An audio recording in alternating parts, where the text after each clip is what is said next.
strong message to the Justin Trudeau government saying that this is vote bank politics. This is appeasement politics of Justin Trudeau. He's pandering to a Khalistani vote bank because elections are close. His numbers are dwindling. The opposition, is very, very strong. And he's being held to ransom by his earlier coalition partners who'd since withdrawn support. So all of this just shows how desperate Justin Trudeau is to remain relevant in Canadian politics and in these elections. That's why these steps are being taken, and that is why, because India doesn't want a situation to deteriorate further, top Indian diplomats, including a top envoy, is being recalled, and this would mean reciprocal. Canada would have to withdraw its top envoy to India. They would have to withdraw equal number of diplomats. In Canada, anyway, earlier had a higher number of diplomats in India than India did, but they were sent back earlier. And now this step, this just shows the relationship which was otherwise very strong. Canada is a big investor in India, especially in their pension funds are extensively invested in India. But this just shows the political, relationship has hit rock bottom, Rahul. I have a reaction from Stuart Wheeler, the Charge d'Affaires of the Canadian High Commissioner. Let's just take a look at what Stuart Wheeler had to say about this. The Government of Canada has done what India has long been asking for. Canada has provided credible, irrefutable evidence of ties between agents of the Government of India and a murder of a Canadian citizen on Canadian soil. Now it is time for India to live up to what it said it would do and look into those allegations. It is in the interest of both our countries and the peoples of our countries to get to the bottom of this. Canada stands ready to cooperate with Daniel Bodman is a senior correspondent at the National Telegraph. He joins us from Toronto. We've got the Indian government saying that no evidence has been given to link the Indian state with the killing of Nijar. We just heard from the Charge d'Affaires. He's saying that evidence has been given in the midst of all of this. This is blown up. We're seeing what's happening in India. Mr. Bodman, how is this playing out in Canada? Yeah, you have to understand Canada, Justin Trudeau is in a very precarious position right now, even worse than what you described, which all of what you said is true, but it's gotten exponentially worse within the last week. So, I mean, he's facing heavy fire on the foreign interference issue. His entire government seems to be ministers don't get emails, don't know how to open emails, do not do things by email. They have meetings face to face, but they can't hear the people at the meetings because they don't know how to talk. Their ears don't work. And I think I can't read is another. Yes, a lot of liberal ministers claim to not be able to read. That's why they can't monitor Chinese interference. So this is sort of the context here. And the Parliament, there's basically 400 documents that incriminate the Liberals that Parliament has ordered that they hand over to an investigation, and Trudeau looks to be trying to prorogue Parliament to avoid handing over evidence as he's legally forced to do. So combine this and the fact that, I should mention, it's being reported in the CBC that over 20 MPs, when Trudeau and the foreign minister were away, there seems to be an internal coup forming within the Liberal Party where the people are signing a letter to force him to resign. And according to some of the MPs, the signatures have spilled onto a second page. So this is the full page of Liberal MPs who want Justin Trudeau gone. Now, he's facing a foreign interference scandal where if you're just looking at the inquiry and you have half a brain cell, you're like, the Liberals are bought by the Chinese government. It would fit Justin Trudeau's MO to start fighting with India over something like foreign interference so that he can muddle the waters. I mean, this is when the whole thing started, is when the Chinese interference scandal really kicked off. He sort of muddled the waters with an Indian foreign interference scandal and then tried to push it all together. So the skeptic in me would say, okay, Trudeau's in a bad spot. He's deeply unpopular. He's facing threats within his party. And there's potential criminal charges around foreign interference. So if you want to sound really strong on foreign interference, you do something crazy, like you name the Indian High Commissioner as persona non grata and a person of interest in all this, and you cause a diplomatic row so that when the Indian government's all mad at you, he can then turn to his sycophantic media. Because again, Trudeau has bought the entire mainstream media in Canada, everything, CBC, CTV, Global News, it's all government funded. It all pushes the line. So he could just go out have one of the incredibly friendly news anchors spin the story as to, oh, Justin Trudeau's now facing intense backlash for being so tough on foreign interference. They can now spin that narrative instead of the fact that he's literally has the foreign minister and the defense minister and all the top ministers in Canada are using the excuse, I can't read, that's why I'm not guilty of treason. So this is where the Canadian Liberal Party is currently claiming that they do not have basic reading comprehension skills that would have allowed them to pass the 4th or 5th grade.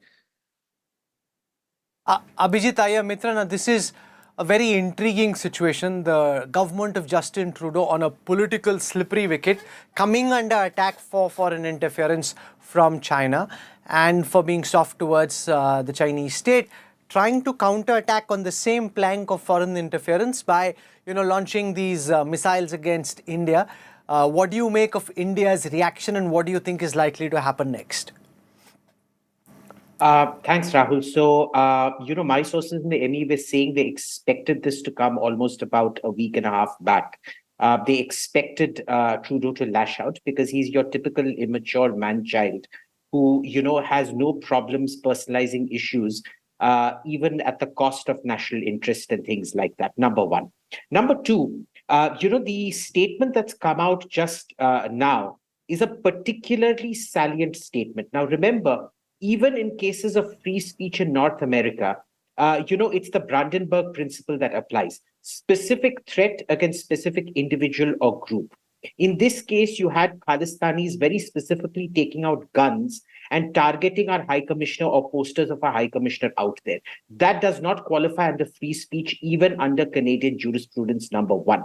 Number two, knowing that, what he has done is he's protected those people and he's put a target on the High Commissioner's head right there. He's compromised his security. So I'm just going to quickly read exactly what the statement says.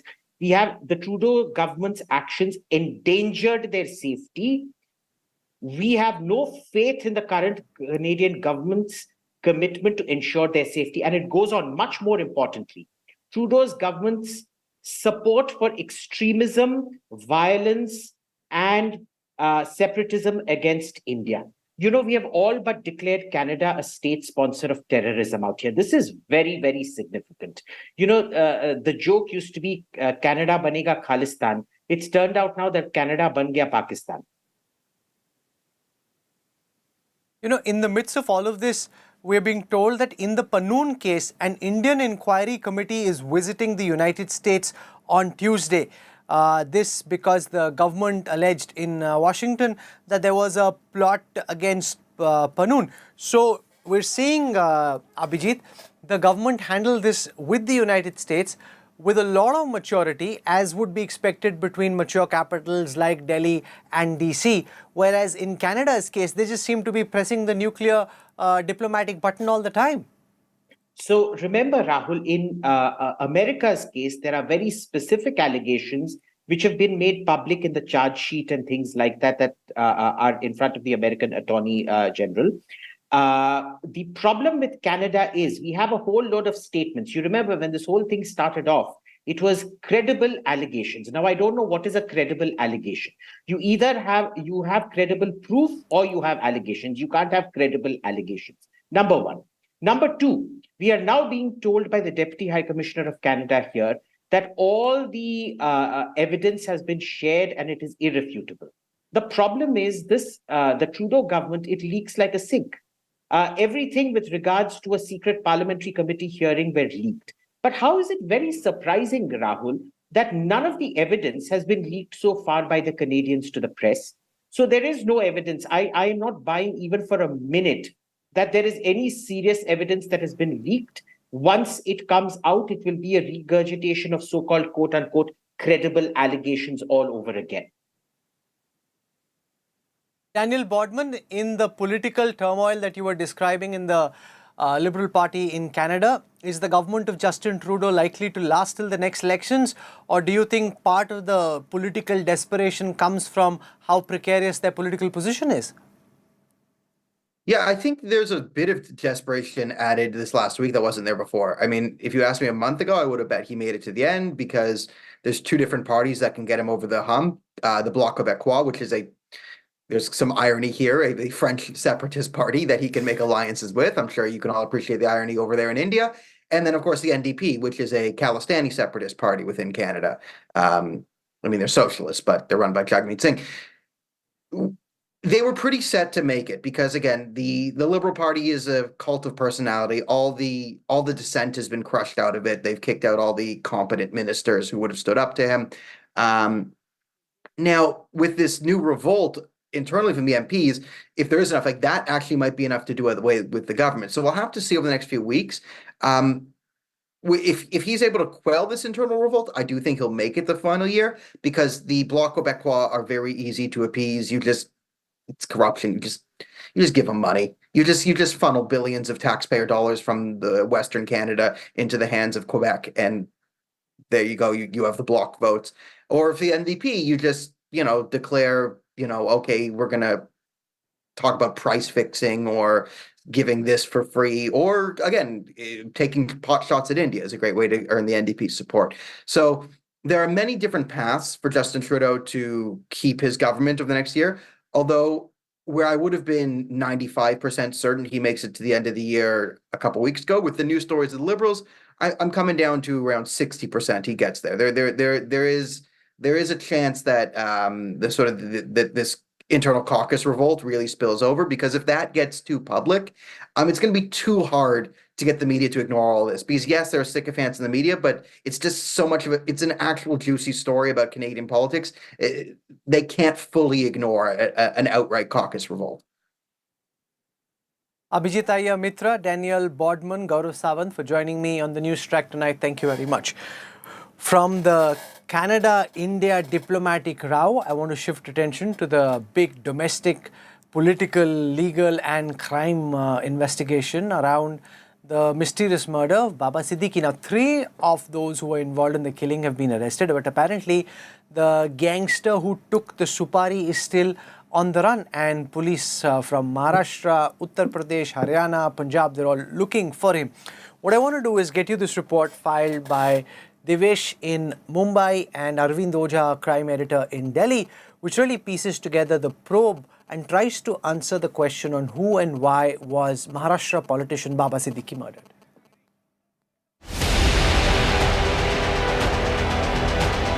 Baba Siddique's murder has sent shockwaves across Mumbai. The motive for the hit ordered on the former Maharashtra minister and NCP leader who was shot dead on Saturday in Bandra is still not known.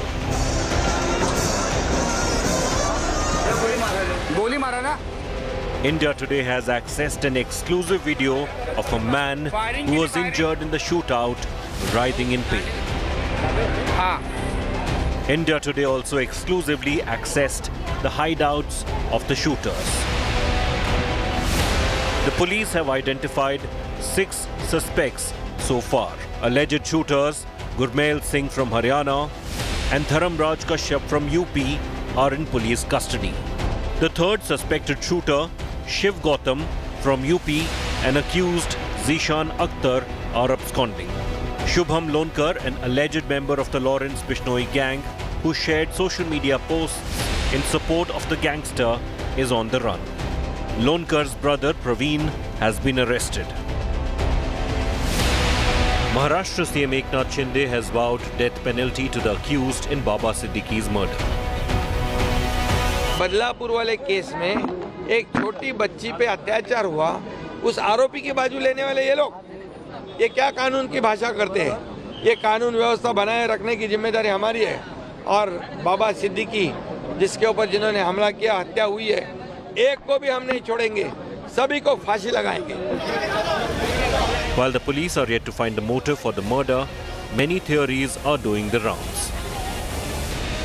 Among the possible motives is Lawrence Bishnoi gang taking vengeance against Salman Khan for killing a black buck in 1998. The Bishnoi community considers black buck holy. Baba Siddique had close ties with Salman Khan. Lawrence has often issued warnings that those who are close to Salman are also on the radar. Another theory surrounds the death of Anuj Thapan, an alleged gangster who died in jail. Anuj was one of the 3 suspects arrested for firing at Salman Khan's residence in April this year. Baba Siddique's alleged association with Underworld Don Dawood Ibrahim is also under the lens. And lastly, Baba Siddique's role in a slum development project could have provoked his business rivals to order the hit. Police have clearly stated that they are probing all possible angles in this case, though they are yet to come on record and say that this is an act of the Lawrence Bishnoi gang. But the footprints, the evidence that has been collected, the arrested accused, the wanted accused, have affiliation to the Lawrence Bishnoi gang. With camera person Swaraj, this is Divyesh Singh in Mumbai for India Today. Okay, Devesh Singh now joins us from Mumbai. He heads a crime and investigation team in India's financial capital. Devesh, from what you are gathering from all the teams that are currently involved in this probe, what is the motive? You know, Baba Siddique was one of the well-known Mumbai, Maharashtra politicians, quite a player, especially on the social Bollywood scene. Him being murdered, what are the theories the police's investigation? What do you think is the likely cause?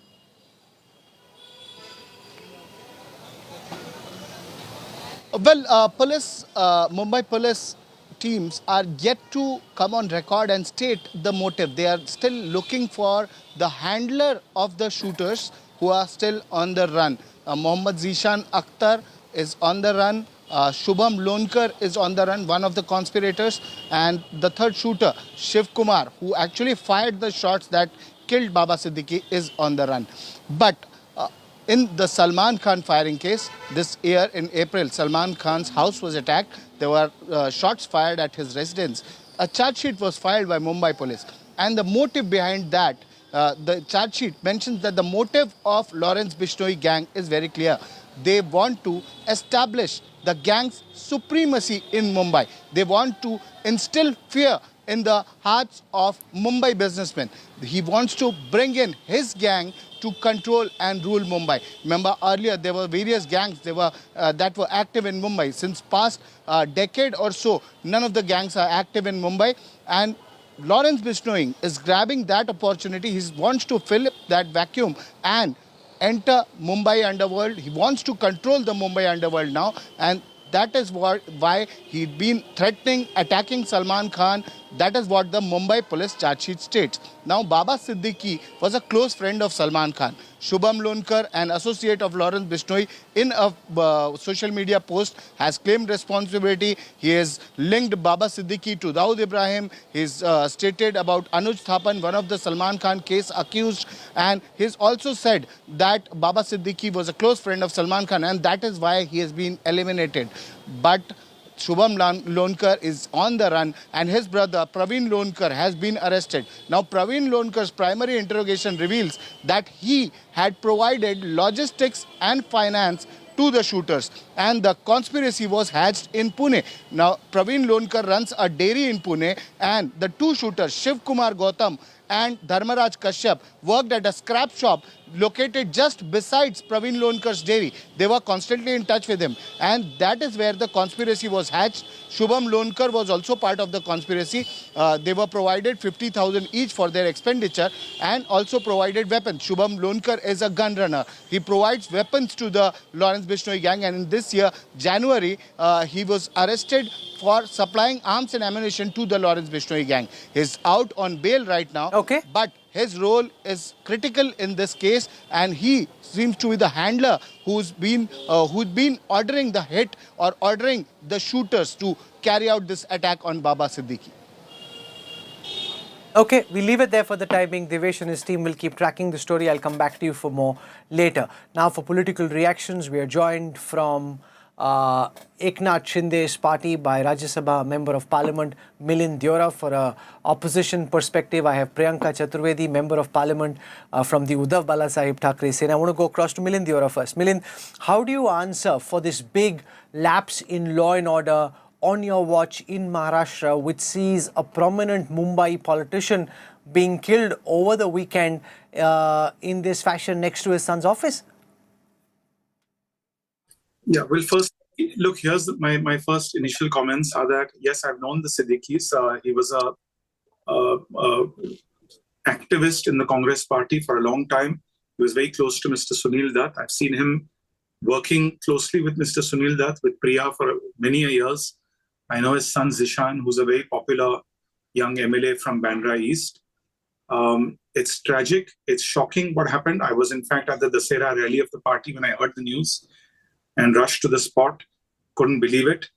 And he will certainly be missed. And I'm sure that whatever the police has to do in conjunction with law enforcement agencies of the state and of the center, they will do and leave no stone unturned. Now, that said, it's very unfortunate that Mumbai's law and order is coming into question and is being politicized. When we talk of law and order and we talk of law and order lapses, what has happened, as I said, is very unfortunate. It's tragic. It's shocking. It has certainly and understandably disturbed people, and people want answers, and the government will do everything they can to give them answers. But when we talk of law and order problems, Rahul, that really means, is the state government complicit with criminal elements in creating law and order situations for Mumbai? And I would only like to remind the politicians who are trying to politicize this incident through you that there was a time in Mumbai when there were terror attacks every few months in Mumbai. There was a time in Mumbai when terrorists could come from Pakistan into the city. There were a time when there were bomb blasts in the city. There was a time, mind you, until just recently, when rogue police officers were planting bombs outside homes of industrialists trying to extort money from them. And the then chief minister was giving clean chits to those rogue police officers on the floor of the assembly, saying, please don't compare them to Osama bin Laden. That is an example where a government is complicit with antisocial elements, is actively encouraging antisocial elements. I can assure you that this government has no such sort of linkages, nor do they have any sympathies for such people. They take law and order very, very seriously. And the best statistic and best example of that is that we have not had a single terror attack in the city of Mumbai in the last decade. The previous gangsters who lorded over Mumbai were largely from the city, the likes of Haji Mastan, the likes of Dawood Ibrahim, Chota Shakil. Lawrence Bishnoi comes from Punjab originally. That's where the gang originally operated from. What is the Mumbai Police and the Home Branch, the Home Ministry, telling you about this case and the investigation? Because it is rather surprising that gangs from Punjab are so emboldened that they think that they can be the new gangsters of Mumbai. Yeah, well, the idea of, gangs in Mumbai, Rahul, as a Mumbaikar and as I'm assuming someone like you has covered Mumbai for a long, long time, you would know that gang wars in Mumbai is a thing of the past. It used to happen in the 80s, 90s. It stopped a long time ago. All the gangs, terrorist sympathizers, antisocial elements have all been done away with. So that issue is over. What is happening here is certainly a stray incident. It's an aberration. It's unfortunate that if it's true that it is linked to this Lawrence Bishnoi gang and it's reaching the city of Mumbai, it's very unfortunate. And certainly the Mumbai Police, as I said, in conjunction with state law enforcement agencies, central law enforcement agencies, using not just Maharashtra level intelligence, but intelligence from Punjab, intelligence from the government of India, must and will take action. But these are things which will need to come to light. I think it's just been 2 days since this incident has happened. These are still preliminary investigations. People are still in custody of the Mumbai Police. I'm sure in the days to come, the Mumbai Police will know who was behind this tragic incident and will do whatever is required to make sure that Mumbaikars feel safe. Having said that, let me make one important comment. And this is very different from the police of many other cities in the country. The Mumbai Police is by and large one of the most professional police forces in the country. There have been only few incidents in the past. Unfortunately, I say in the recent past also, when you had a man called Sachin Vaze who was, as I mentioned, going out and planting bombs outside the homes of industrialists with state patronage. That's a different issue.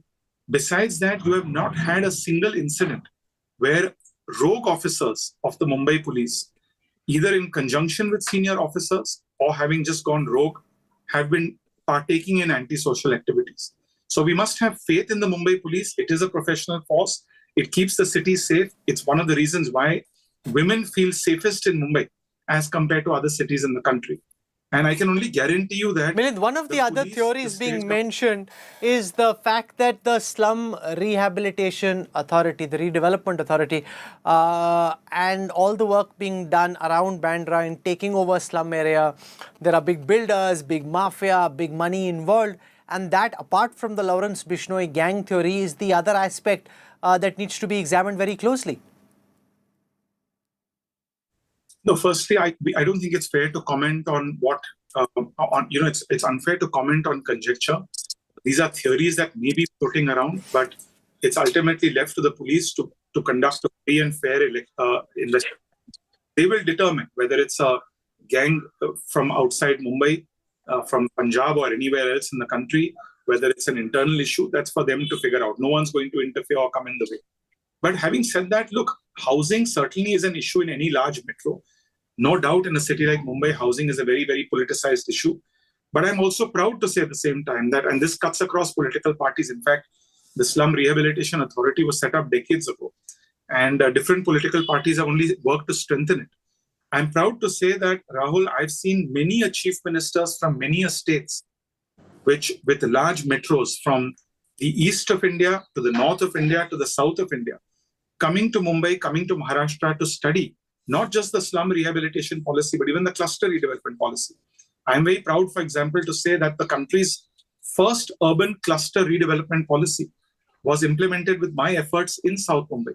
The Bhindi Bazaar redevelopment is the country's first cluster redevelopment policy, where you don't just plan the redevelopment of one old dilapidated building individually, but you take the entire cluster, the entire block, and plan it holistically. That's the way large cities and even countries... Are you fearful that coming as it does in the week that elections are likely to be announced for Maharashtra and Jharkhand, that this could snowball into a key law and order political issue in the build-up to polling day? Well, good. I'm glad if they want to politicize it, I welcome it. My counter question to them would be, what would their answer be that when the Chief Minister of Maharashtra just 2 years ago gave a clean chit to a rogue police officer who was going and planting outside the homes of industrialists? Why did they do that? Is that not a collapse of law and order, where the Chief Minister of the state is actively aiding, abetting, and partnering with rogue police officers, with rogue bureaucrats to go out and extort money? And mind you, that's one of the reasons why Maharashtra became the second state in the country to attract FDI. Maharashtra always ranked number 1 in the country in terms of attracting FDI.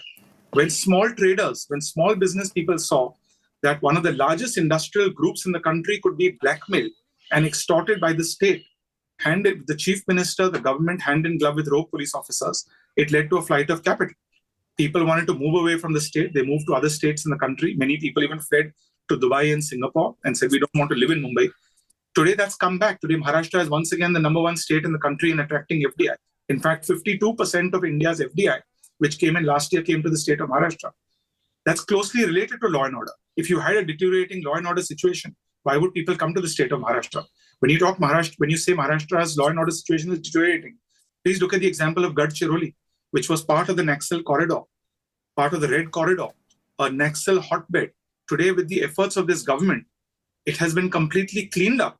Not just cleaned up, but today it's becoming the steel capital of Maharashtra. Today, a massive steel plant is underway, is coming up there. The Bhumi Pujan was done just recently. Okay. 7,000 local people will be employed. That's an example of turning a law and order problem into an advantage of the state. So the opposition, unfortunately, has no right to talk about law and order. Another very good example is the last 10 years, where has there been a terror attack in Mumbai? Where has there been a bomb blast in Mumbai?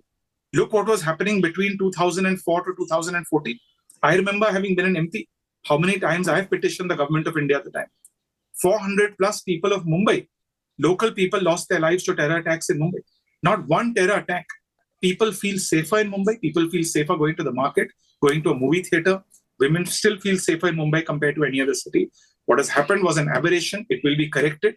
Mumbai Police is a professional force. The state government takes law and order very, very seriously. If people want to politicize it, let them politicize it. We have a reply for them and a counter question. Milind Deora, I want to thank you for joining us. I want to go across to Priyanka Chaturvedi now from the Uddhav Balasaheb Thackeray Sena. Ms. Chaturvedi, welcome. from what you've gathered and your assessment, you're in Mumbai yourself, who are you and your party blaming for the gruesome murder of Mumbai politician Baba Siddique? The way he was killed was absolutely shocking, brazen, and a brazen attack on a day when the police forces was all out controlling the Dussehra crowds. We also saw how with the Y category security, these three men attempted to kill him and then fatally killed him. Just yesterday I was at his funeral and I saw the car that he was killed in, where there are bullet marks there. The car was right there, parked there. So I don't know how the entire investigation is being carried out and what were the lapses that were carried out even post his murder. And who do I blame for this? I purely and solely blame the state government and its failure to ensure law and order prevails in Maharashtra, and someone getting away with such a brazen attack also somehow perhaps understood that in Maharashtra right now the law and order machinery has totally collapsed and they could get away with this murder with the kind of audacity that we have seen and we've been talking about. It is extremely scary, and someone who's a Mumbaikar who was used to reading something like this used to happen in the 90s where there was a sense of fear amongst the people. We see a return of that.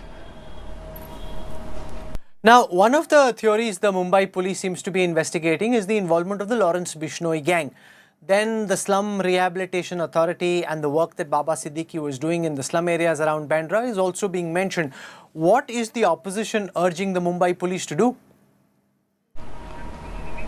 So absolutely, the Mumbai police needs to get its act together. Mumbai police is known for having carried out investigations, having to end the entire industry of threat and goons that we saw in the 90s. The entire mafia was also ended by the Mumbai police. So it becomes imperative that Mumbai police brings back its lost glory. And this case is an ideal case where they should be, ensuring that justice is done. And like I shared, the car was very much parked right there. So I don't know how the investigation has been carried out, whether it has been foolproof, whether forensic teams have managed to get details and investigated to make a foolproof case against these people. Now, having said that, whether it was a slum rehabilitation issue, which I've been reading about, the Lawrence Bishnoi, I do not know how impactful this entire Lawrence Bishnoi narrative is, because somebody somewhere writes on Facebook that they take responsibility. The person happens to be parked in Sabarmati Jail, and for him to carry out an audacious attack like that, by the virtue of saying that, oh, because he was close to Salman Khan,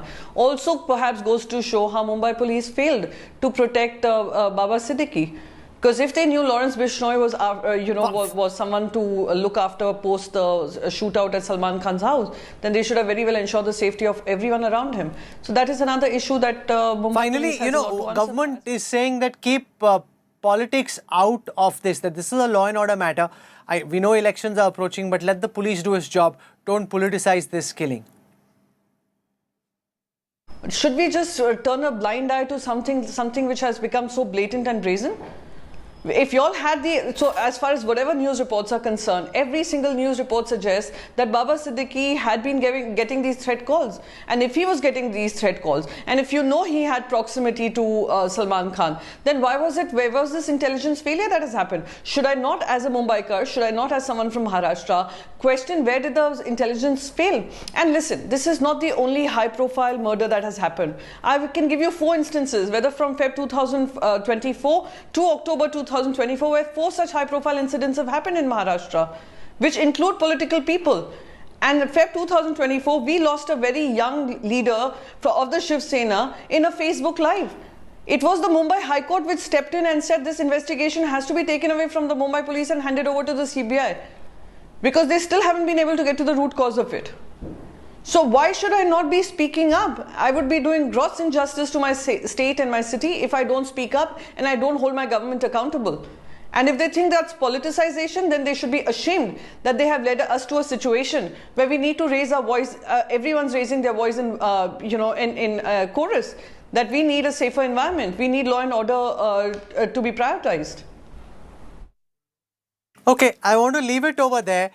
I want to introduce at this time Sanju Verma, National Spokesperson of the BJP, Mohan Kumaramangalam, national spokesperson of the Congress, and Ranbir Singh Khatra, former Inspector General of Punjab Police, has actually studied professionally and investigated the Lawrence Bishnoi gang. And I must at the outset apologize both to Sanju Verma and Mohan Kumaramangalam for the delay in coming to you. The breaking story from Canada with the Indian government deciding that they want to cut off diplomatic ties and recall the High Commissioner, that threw our original plan off track. So I'm apologetic for that.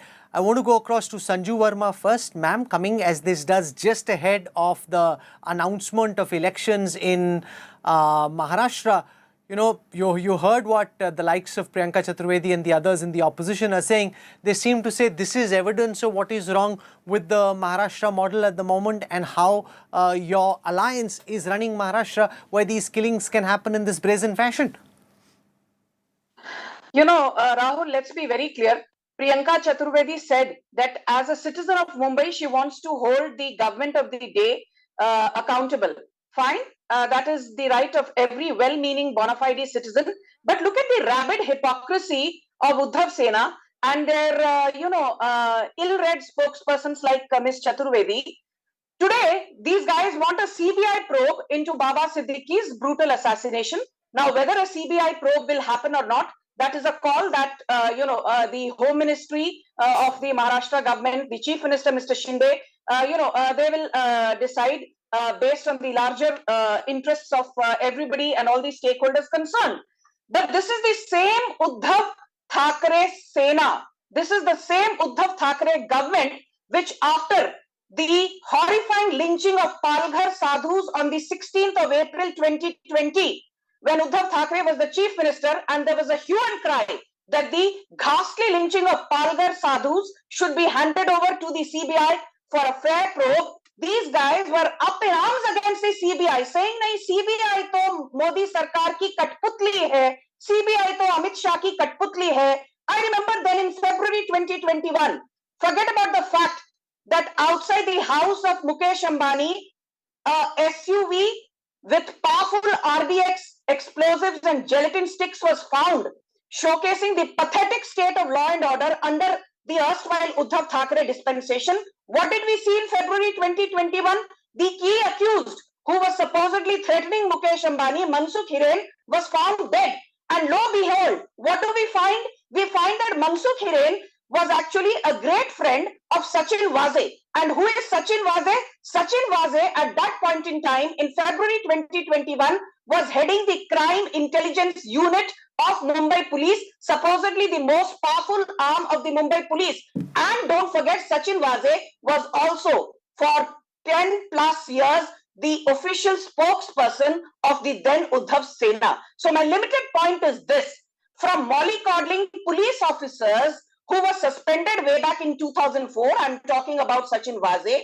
Sachin Waze is the same man who, in front of the Justice Chandiwal Commission, has said that he was pressurized by the then Home Minister Anil Deshmukh to extort money from pubs and bars. The target was 100 crore per month. These are the people who have the audacity to lecture the BJP today on law and order, when the crime conviction rate in Maharashtra at over 62% is the best that it has ever been for the longest time. I'm not condoning what happened to Baba Siddique. The guilty need to be punished. The guilty need to be booked. But we don't need lessons in accountability from Uddhav Thackeray. This is the same man who, one day ahead of the no confidence motion, which his government was supposed to face, he resigned at 7 p.m. via Facebook on the 29th of June. 30th of June 2022, there was supposed to be a floor test to determine whether Uddhav Thackeray had the numbers going for him or not. So a morally bankrupt Uddhav Thackeray,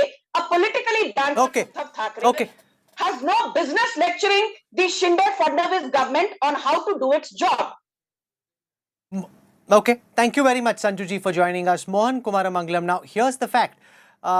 When your party was in power, there were all kinds of attacks, including the 26/11 terror attacks.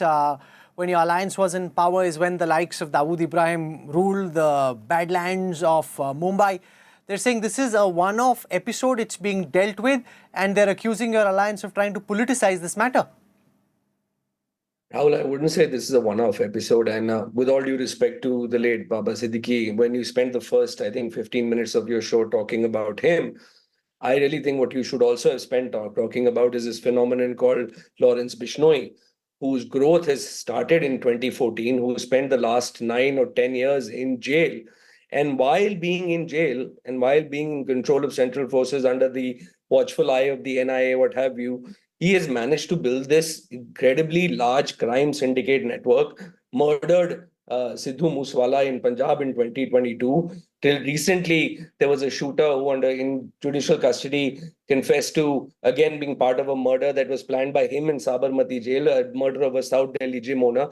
And now you have a three-time MLA, an extremely well-known face in Bombay, murdered in broad daylight by associates of his again. And you have a BJP Rajya Sabha MP today saying that Salman Khan, who has been threatened and who, in front of his house security has been increased, should apologize for the black bug killings. I think it's horrendous. I mean, he's actually justifying in some way what happened to Baba Siddique when he says things like that. And I don't have to tell you about crime statistics in Mumbai. It's an open book. Just go to the Greater Mumbai Police page and you'll see that crime has gone up 30% year on year in so far as crimes registered under IPC. So the real question here is, who is protecting Lawrence Bishnoi? And how is Lawrence Bishnoi, while being in jail for the last decade, managing to build this international and pan-national extortion and murder racketry? Maybe the reasons for the murder that have happened here are not to do with Salman Khan, but have to do with the slum rehabilitation that you said. But it is clear to a large extent who's planning it and how he's surviving in jail, being able to do this. Isn't this a giant failure of the Modi government altogether? His rise started in 2014, almost coinciding when Mr. Modi took charge. Mohan Kumaramangalam, thank you for joining us. I want to go across to Ranbir Singh Khatra, former Inspector General of the Punjab Police. Sir, you've actually investigated the rise of the Bishnoi gang. So far, he was seen as a small-time gangster. He had some important charges against him, but not someone who would be able to pull off an attack as audacious as this. Do you think he's capable of pulling off this kind of an attack? Because there are Glocks that were used, those are sophisticated weapons, they're not country-made, katta revolvers. And how do you trace the evolution of this gang, sir? Rahul, we have to go to the macro thing. What is happening is the evolution of, initially it was terrorism in Punjab. But as the terrorism waned out, recruitment dried up, then came this drugs, narco-terrorism. This was a second phase.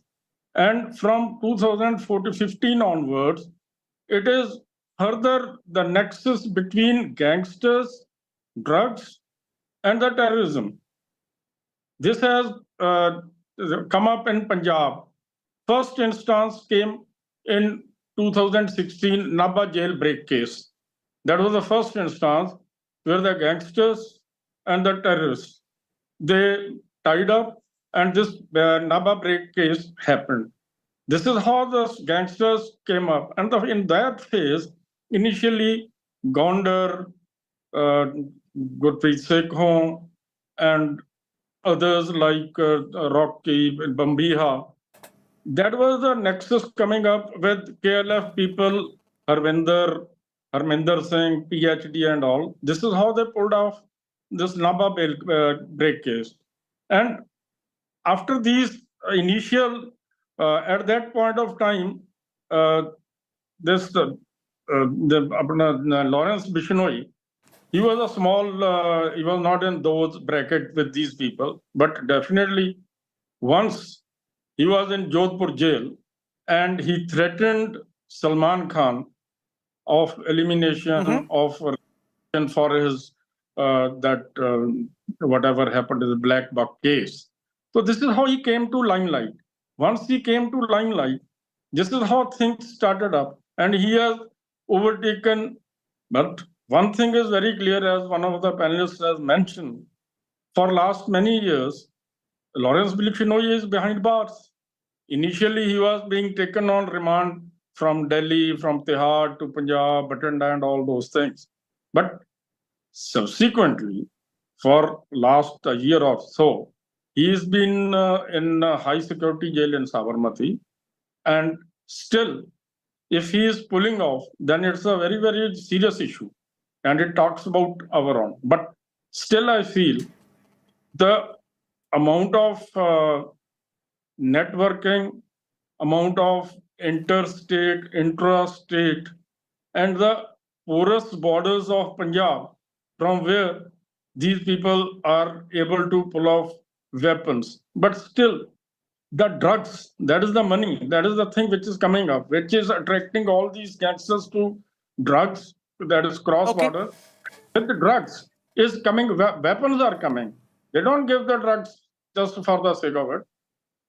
The weapons are put along with it. Part of K2 policy, K2 is, sorry.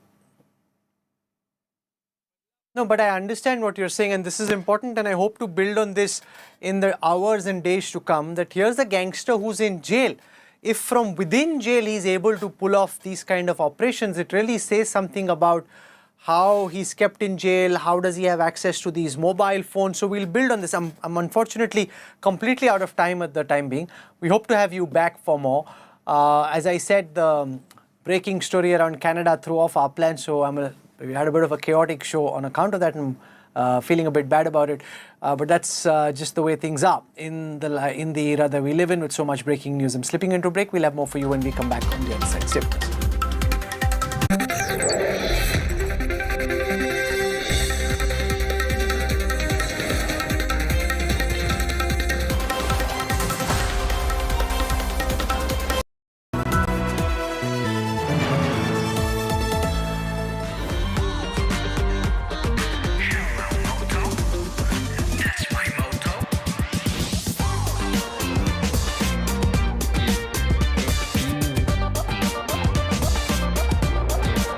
Hoja Rangila Re with Motorola's incredible range of smartphones.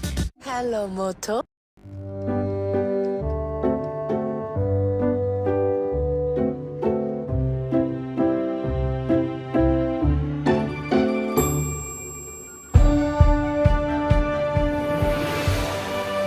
Colors by Cola makes you wish everything was as vibrant.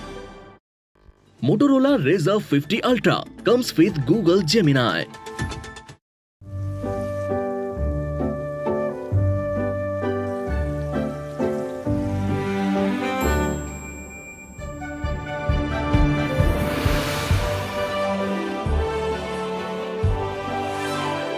Sveda by Cola.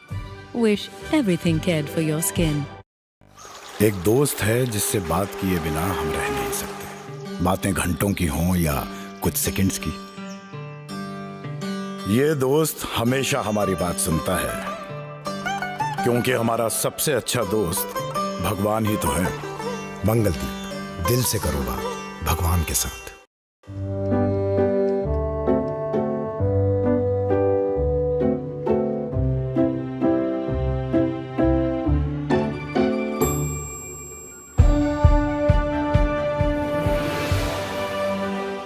By Cola makes you wish everything was as vibrant.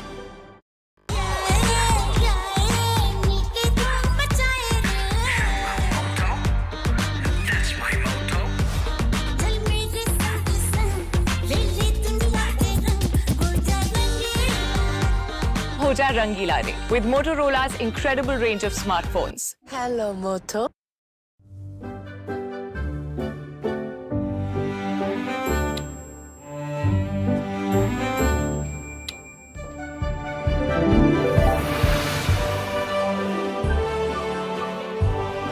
Pure Wash Electronic Seat by Cola. Wish everything was this intelligent.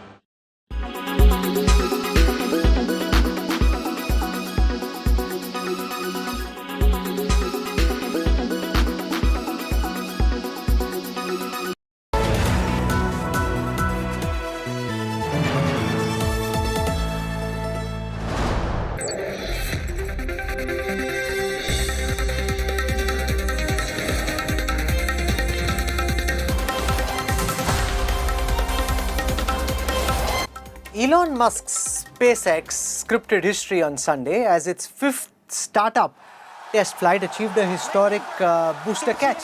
This remarkable catch marks a pivotal moment in SpaceX's quest to develop a reusable and rapidly deployable space vehicle, bringing Musk's dream of conquering Mars closer to reality.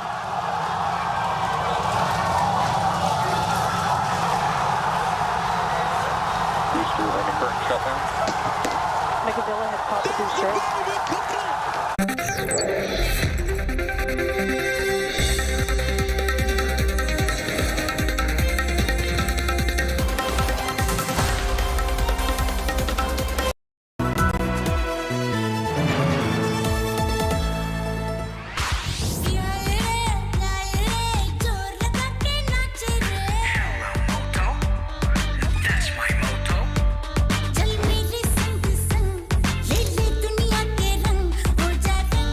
Hoja Rangila Re with Motorola's incredible range of smartphones. Hello, Moto.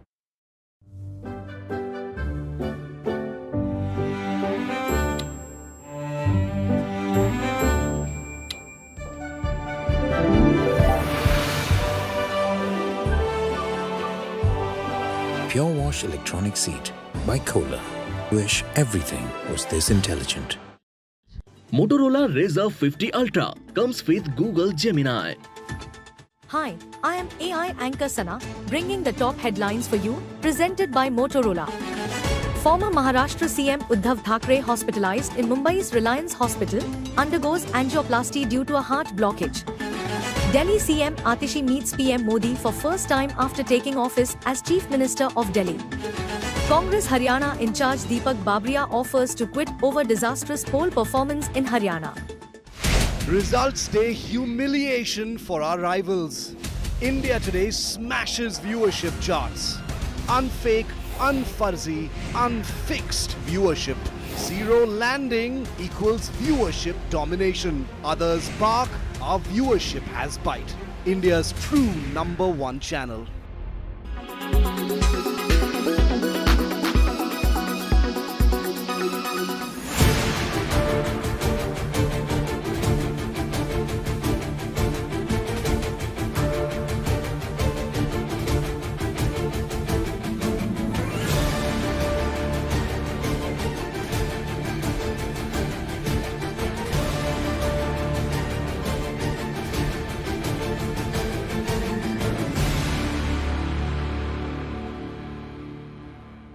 For me, this was a very close friend of mine since 35 years. We have been together.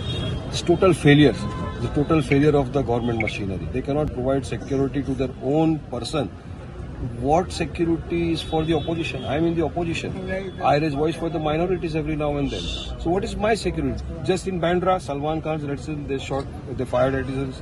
Today in Bandra, Baba Siddique is shot dead. Now, tomorrow it might be Waris Patan. I also live in Bandra and I've also got threats, security threats. So it's the failure of the state machinery. मैं समझता हूँ कि law and order का बिल्कुल failure है. किसी को डर ही लगता है, किसी को डर ही नहीं है. लेकिन बाबा सिद्दीकी साहब का पॉलिटिकल कोई राइवल है. मैं अभी तक ये समझता हूँ कि ऐसा बिल्कुल नहीं है. न कोई बिजनेस की लड़ाई है. देखिए आप नहीं मालूम, देखिए इनकी जो है सलमान खान से इनकी दोस्ती, जो रमजान की इफ्तार पार्टी होती थी, वायरल होता था.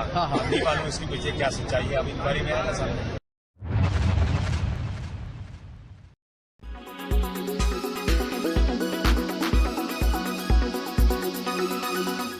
Make your media plan smarter with India Today Live TV on your connected devices. Amplify your brand with 100 million smart internet viewers. To advertise, mail us at sales@aajtak.com.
Bollywood is once again in crosshairs of Underworld. Superstar Salman Khan is facing death threats from the notorious Lawrence Bishnoi gang. After the chilling murder of NCP leader Baba Siddique, known for his friendship with Salman, Shah Rukh and a host of Bollywood A-listers. Presented by JK Tyre, Desh Ka Tyre. Co-presented by Greenply, healthy and safe interior ka reply. Co-powered by The Bold Look of Kohler. Co-powered by Lawrence Knudsen Electrical and Automation. Trust has a new name.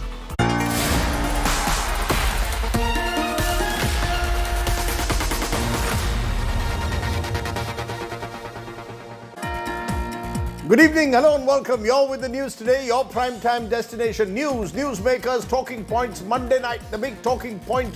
India has recalled its envoy to Canada amidst escalating diplomatic tensions between the two countries. We'll find out just why that's happening. Also, the big unanswered question, who killed Baba Siddique inside the hitmen of the Bishnoi gang? From the D gang, we're now in the B gang. Lots to look forward to on the show tonight. But first, as always, it's time for the 9 headlines at 9. The Indian-Canadian diplomatic standoff intensifies. Diplomatic ties downgraded. High Commissioner, other diplomats who were declared persons of interest in the Nijjar killing are withdrawn from Ottawa. India says they have no faith left in the Trudeau government. In the Gurpatwant Singh Pannoon murder plot, India now to send a probe team to Washington tomorrow to probe US allegations against its officials. Mystery still looms over the motive behind Baba Siddique's murder in Mumbai. 2 shooters arrested, 3 more absconding. The man who hired the shooters, Praveen Lonkar, also nabbed, sent to police custody. Ahead of the Maharashtra election, Shinde government announces toll-free entry to Mumbai for light motor vehicles. Opposition hits out, says Shinde government fearing defeat is desperate now. Arson and violence in Uttar Pradesh's Bahraich after clashes during a Durga Puja Visarjan. 1 killed, UP top cops rushed to the site. Samajwadi Party chief Akhilesh Yadav blames the Yogi government for what he says is a failure of law and order. High drama at the Waqf Bill Joint Parliamentary Panel meet. Opposition MP stage a walkout after a BJP leader accuses Mallikarjun Kharge of usurping Waqf land. Karnataka government drops its case against AIMIM netas in the pro-hijab protest row. Congress neta demands case against 2020 Bengaluru mob violence also be withdrawn. BJP says Congress guilty of appeasement politics. Gauri Lankesh's murder accused walks out on bail. Court cites delay in trial as the reason. 2 murder accused given a hero's welcome. Lankesh's family condemn it. Omar Abdullah set to take oath as the Chief Minister of Naya Jammu and Kashmir on October 16. LG Manoj Sinha invites him to form the government.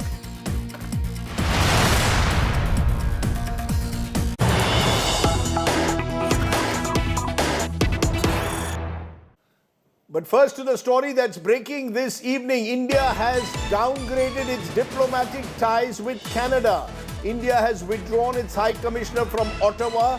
Canada had declared India's High Commissioner Sanjay Verma and other diplomats as persons of interest in the killing of Nijjar, a Khalistani separatist. India has called Canada's charge a deliberate smear campaign. India has now responded by saying they have no faith in the Trudeau government, and this is a step towards that direction in sending out a tough message to Ottawa by withdrawing their High Commissioner. Meanwhile, let's listen into what the Canadian Charge d'Affaires said after he met with the Indian officials here in Delhi. The Government of Canada has done what India has long been asking for. Canada has provided credible, irrefutable evidence of ties between agents of the Government of India and a murder of a Canadian citizen on Canadian soil. Now it is time for India to live up to what it said it would do and look into those allegations. It is in the interest of both our countries and the peoples of our countries to get to the bottom of this. Canada stands ready to cooperate with India. Okay, let me get a quick first update from Shashank Mattu. He tracks foreign affairs for us. Shashank, all of this suggests an escalatory spiral between the two countries. How are the Canadians responding to it, and what has prompted India now to take this decision? No, absolutely. I think the Indian government has essentially decided that it's at the end of its tether with its patience with Canada. I have been on the phone with a number of top diplomats over the last hour, and all of them have struggled to recall such a time that India has taken a decision like this. They were saying that, look, the last time India has ever withdrawn an ambassador like this is when we were clashing with Pakistan back in 2016. So to pull out a high commissioner from a country like Canada is an absolutely unprecedented step. The Indian government has also very clearly and very, very rarely does it actively directly name countries as supporters of extremism and terrorism, but it's directly named Justin Trudeau and the Canadian government as supporters of extremism, supporters of anti-India separatism, which is again an extraordinary statement in and of itself. So really the Indian government has also stated that it has no trust in the Canadian government to fulfill its obligations towards Indian diplomats. Remember that there have been threats to the lives of Indian diplomats several times. High Commissioner Sanjay Verma himself has been the target of lots of Khalistani propaganda that have directly called for violence against him, bullets to be fired on him, and India's view is that the Canadian government has not done anything to assuage those security concerns. In fact, now they're saying that the High Commissioner is somehow a person of interest in an assassination controversy. Rajdeep, I've talked to several people who are all saying that, look, if you want to accuse a sitting Indian High Commissioner of something like this, you have to understand that intelligence and diplomacy are two very, very separate spheres. This is not something that a High Commissioner would in any way be involved with. So the Canadian allegations are ridiculous. So the Indian government responding with what it sees as baseless allegations, allegations to smear India. So this is why you see such an angry reaction. Okay, Shashank Mattu explaining why India has responded so angrily to Canada naming the Indian High Commissioner as a person of interest in the Niger probe. Joining me now, Anil Trigunath, former diplomat, and KC Singh, former Secretary, MEA. Appreciate both of you joining us. KC, your first reactions to what India has done. We've seen the Canadian Shardi affair come out of that meeting from the MEA and maintain that they've provided credible evidence of alleged Indian involvement in the Niger murder. How far it appears even Canada is really pushing the envelope, and all of this is playing out in the public domain. Rajdeep, there are multiple tracks to this. Let's go a few months back. When Prime Minister went to US, the NSA never went with him, because there was suspected to be a court order that might be floating around in New York. So there is a US track. That's the Pannoon plot. That's the Pannoon plot. No, correct. But if you remember correctly, what was emerging from the conversations leaked by the Americans when they entrapped the Indian, they were saying we have a long list. If you can't do it, then we'll go and, we've got other people on it. And the Pannu thing happened immediately after this conversation. No, but we've taken a very different track, if I may say so, KC, to Washington compared to Ottawa. Ottawa, we are going hard. With the US, we haven't done so. So why go hard on Canada at this moment? No, I'm not saying that the behavior is identical. I'm saying in US, that's why US has defended Canada and said, look, we are sharing intelligence. I think initially the Americans had more intelligence. Then the Canadians set about investigating. They have arrested a few people. Then there was PM's meeting in Laos with Trudeau, which didn't go very well. I tweeted after that. I said it wasn't a dialogue. It was two monologues, because India was talking of secessionists and Trudeau not doing enough. And Trudeau was saying defense of his citizens, I will protect them. So India and Canada were already on severely different tracks. It was headed. But I think what the Canadians did is over the top. You don't do this to a head of mission. If you're not happy with the head of mission, declare him persona non grata. But to say he's a person of interest is to say that he's a suspect in a murder investigation taking place, which is completely unimaginable. No High Commissioner would know anything about it, even if there is an Indian involvement. The intelligence agencies hardly on a thing like this would keep the High Commissioners in the loop. And just not about India. In case of America, CIA, you think it operates with the knowledge of the concerned head of mission? No way. So, this was, I think, provocative. And Trudeau's playing to a domestic constituency. His standing is down. He faces an election. All assessment is that he may lose the election. So he's hanging on more dearly to what he perceives as loyal vote. And therefore, he's playing this card. How far, though, Anil Trigunath, should India go? As KC Singh says, it's almost unprecedented for an Indian High Commissioner to be declared a person of interest in a murder probe. Given what Canada has done, given the way in which the Shardi affair just now also spoke, saying we provided credible evidence, how far can India go beyond withdrawing the High Commissioner, downsizing its mission, given that we have more than 4 lakh students in Canada, strong interest between the two countries? How far can we go in this tit-for-tat battle? Well, at the outset, I would like to say, Rajdeep, that Canada is an important country and we have had good relations with them.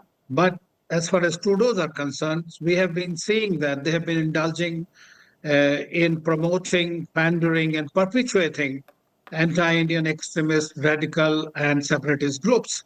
And that is the crux of the problem. And now in order to, as Trudeau is going to testify in front of a commission on regarding foreign interference, that's why it has been provoked now at this stage. They have, of course, not provided any credible evidence, as the government of India has been asking again and again. And so they keep ratcheting it up all the time, these issues. It's not the first time. This is doing for myopic political ends, as we all know.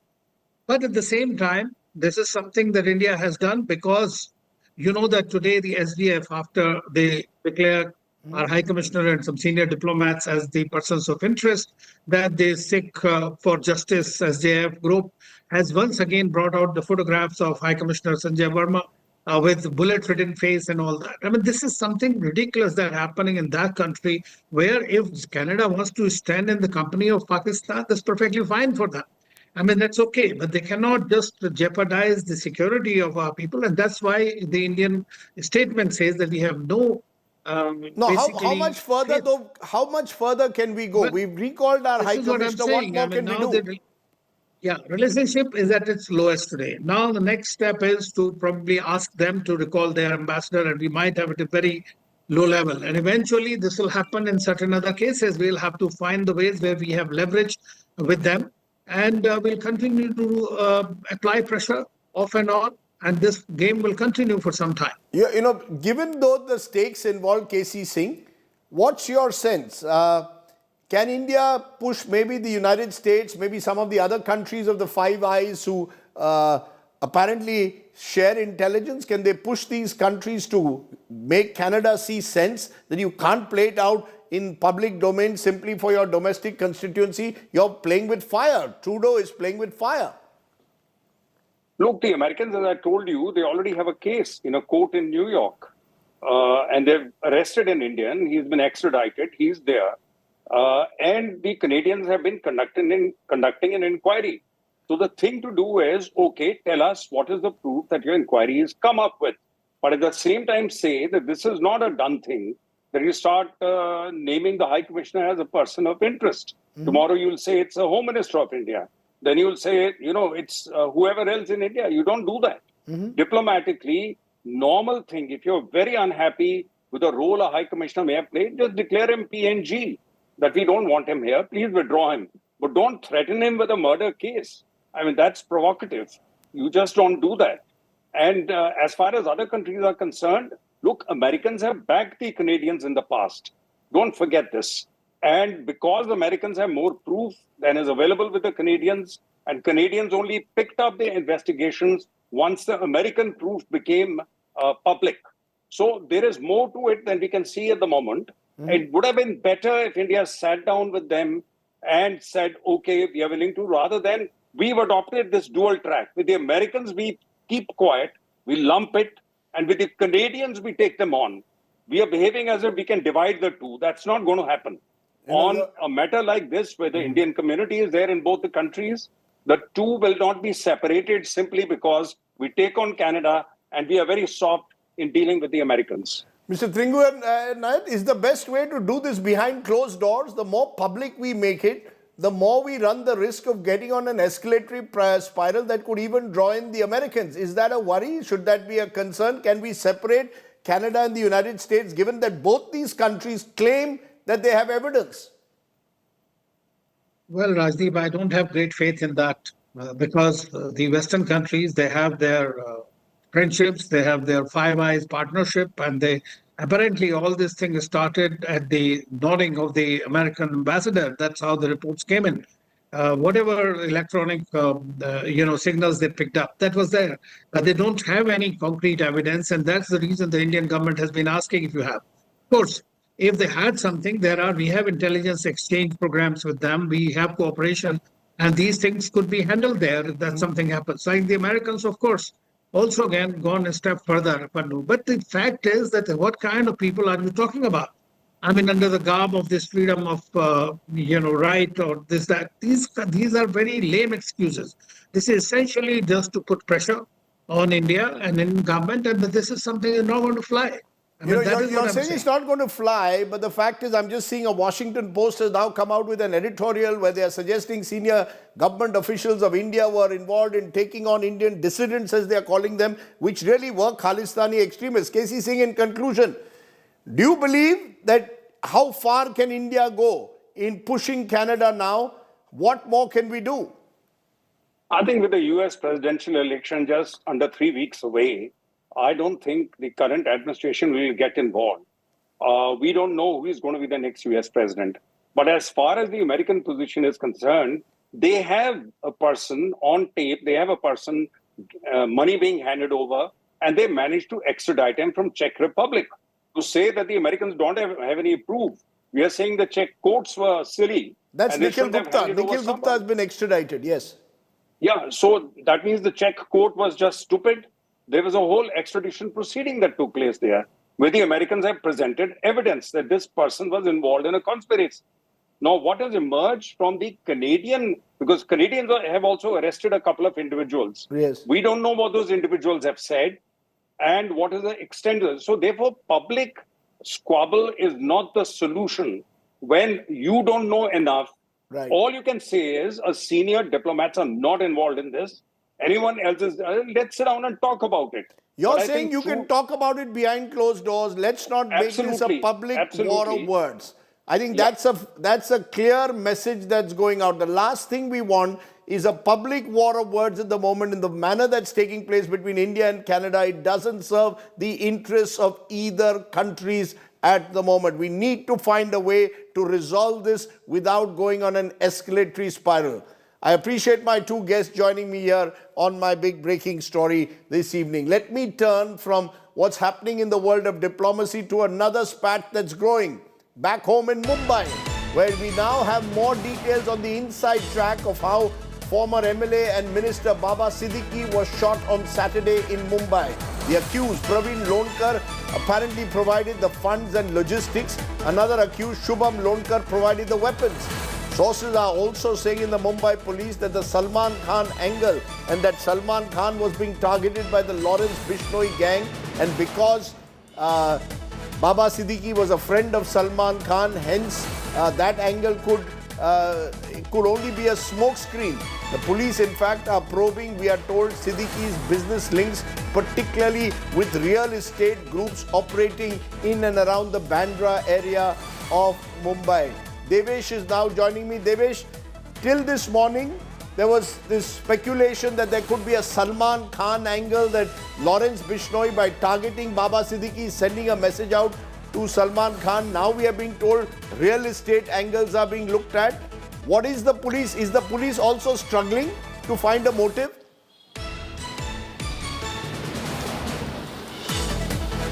Rajdeep, police is looking at all possible angles, and amongst those angles is the real estate angle as well.